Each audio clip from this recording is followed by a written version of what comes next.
Hi foodies.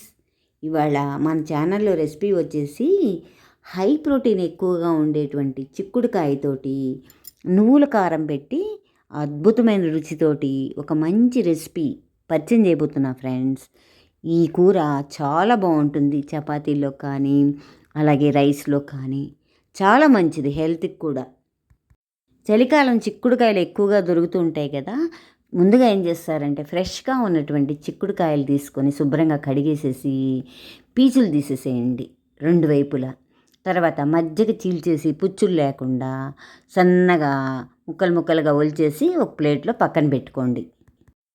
తర్వాత stove వెలిగించి కడాయి పెట్టి కాస్త ఆయిల్ వేసి ఒక స్పూన్ శనగపప్పు, ఒక స్పూన్ మినప్పప్పు, ఆవాలు వేసేసి పోపంతా వేయించేసి 2 ఎండుమిరపకాయలు కూడా వేయండి చిన్న చిన్న ముక్కలుగా కట్ చేసి.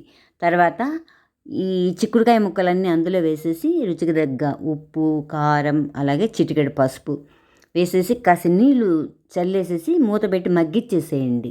కూర మగ్గుతూ ఉండంగా వేరే స్టవ్ మీద కడాయి పెట్టి ఆయిల్ వేయద్దు.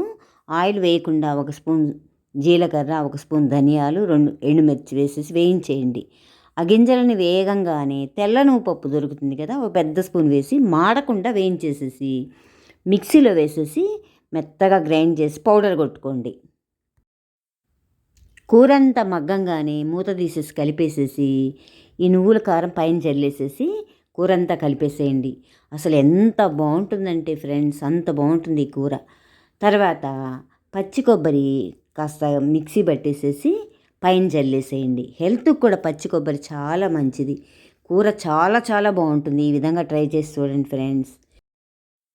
రెడీ అయినటువంటి కూరని ఒక ప్లేట్లో సర్వ్ చేసుకోండి. Thank you. Please like, share and subscribe my channel.